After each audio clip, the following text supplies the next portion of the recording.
medieval society in the West, comparable to Hindu society, allowed people to check out of the game. It revered and encouraged hermits, monks, nuns, of various types of discipline. There's this difference, you see, for the West and India. You couldn't join the Brahmana caste, the priest caste, from some other caste. But in the European caste system, by becoming a priest or a cleric of any kind, you see, a cleric means simply a literate person, you could familiarize with any other caste once you're in that one. And so it was a wonderful way of rising in society. You could, from being a serf, go to being a priest, to being an archbishop, and consort with the nobility. It was the only way open to cross castes, you see. And because they were the literate people, it was through literacy and through universities founded by clerics that our caste system began to break. And we got the idea of choosing your own vocation and not simply following what your parents did. Now, I want to make an observation here about checking out of the game. This is not encouraged in contemporary society. Because the Catholic Church and the Episcopalian Church are very powerful minorities, they can still support monasteries and even hermits. But you can't be one on your own without great difficulty. Firstly, because you're a poor consumer. See, around here we have a number of hermits. There's a guy out there building that boat, and he's essentially a non-joiner, a poor consumer, and the community, they live a lot along here, and they're not working class people. They are people who dropped out of college because they saw it was stupid. And they're that sort of people. We would call them perhaps beatniks. But you see, the city doesn't like it because they aren't owning the right sort of cars, and therefore the local car salesman isn't doing business through them. They don't have lawns, and so nobody can sell them lawnmowers. They hardly use dishwashers, appliances of that kind. They don't need them. And also they wear blue jeans and things like that, and so the local dress shops feel a bit put out having these people around. And they live very simply. Well, you mustn't do that. You've got to live in a complicated way.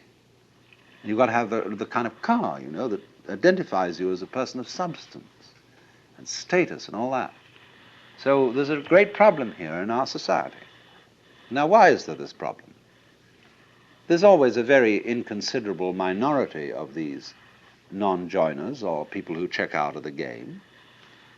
But you will find that insecure societies are the most intolerant of those who are non-joiners. They are so unsure of the validity of their game rules that they say everyone must play. Now that's a double bind. You can't say to a person, you must play, because what you're saying is you are required to do something which will be acceptable only if you do it voluntarily. You see? So everyone must play is the rule in the United States. And it's the rule in almost all Republican governments. I mean Republican in the sense of democratic. Because they're very uneasy. Because everybody is responsible. You mean you may try not to be and avoid it and say, oh, let the senators take care of it or the president. But theoretically, everyone's responsible. Now, that's terrifying. See, it's all right when you know what's right. There is an aristocracy, there is the clergy, and they know what should be done, and they're used to ruling, you see. But now it's in your hands. You say, well, what are we going to do? Well, I think this way, and you think that way, and he thinks the other way. And so we're all unsettled. And therefore, we become more and more conformist. Individualism, rugged individualism, always leads to conformism, because people get scared. And so they herd together, and compounded with industrial society, mass production, etc. They all wear the same clothes, and they're sensible clothes that don't show the dirt too much. And we get duller and drabber, and with the exception of the Californian Revolution.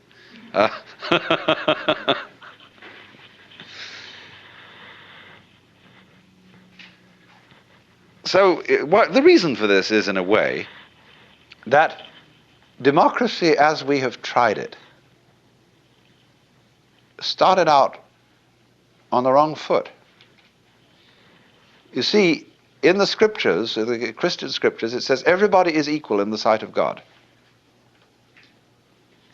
Now that's a mystical utterance. That means that from the standpoint of God, all people are divine and are playing their true function.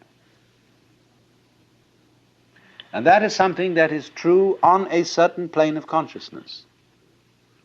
But come down a step and try to apply the mystical insight in the practical affairs of everyday life, and what do you get? You get a parody of mysticism. You get the idea not that everybody is equal in the sight of God, but that all people are equally inferior. And that's why all bureaucracies are rude, why the police are rude, and why you are made to wait in lines and are obstreperous income tax individuals and all that sort of person. Because everybody's a crook. Everybody's equally inferior. See, that becomes the parody of democracy. And that kind of society, watch out for it. It turns in a quick click into fascism because of its terror of the outsider. Now, a free and easy society loves outsiders. In fact, it's a little bad for the outsider's integrity, because he becomes the holy man, see? And people make salams and give him food and all that. They really take care of the outsider, because they know that man is doing for us what we haven't got the guts to do. That outsider who lives up there in the mountain is at the highest peak of human evolution. His consciousness is one with the divine. And great, just there is someone like that around. It makes you feel a little better. He has realized, he knows what it's all about. And so we need a number of those people. Even though they don't join our game, they tell us, you see, what you're doing is only a game. It's okay, I'm not going to condemn you, but it is only a game, and we up on that mountaintop are watching you. We love you, we have compassion for you, and but excuse please, we aren't going to join. So that gives the community great strength, because it tells the government in no uncertain terms that there's something more than government. That's why wise kings kept not only priests, but court fools. The court fool is much more effective than the priest, to remind the king that after all he's human. And you know how in Richard II, where the fool is called the antic, the king says, within the hollow crown that rounds the mortal temples of a king keeps death his watch. And there the antic sits, scoffing at his state and grinning at his pomp, allowing him a little time to monarchize, be feared, and kill with looks. And then at last comes death, and with a pin bores through his castle wall, and farewell, king.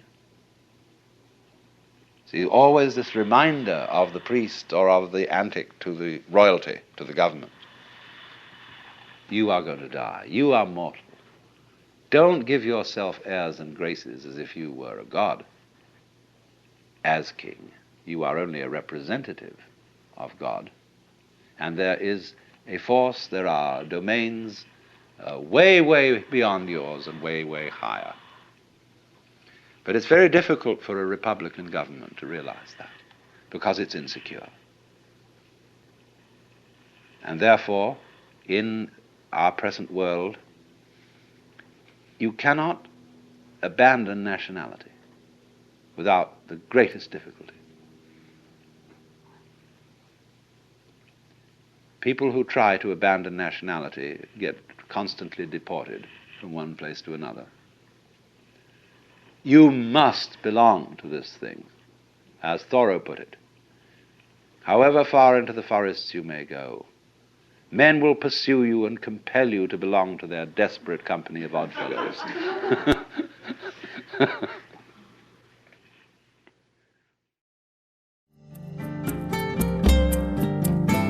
This concludes Session 10 of Out of Your Mind, Essential Listening from the Alan Watts Audio Archives.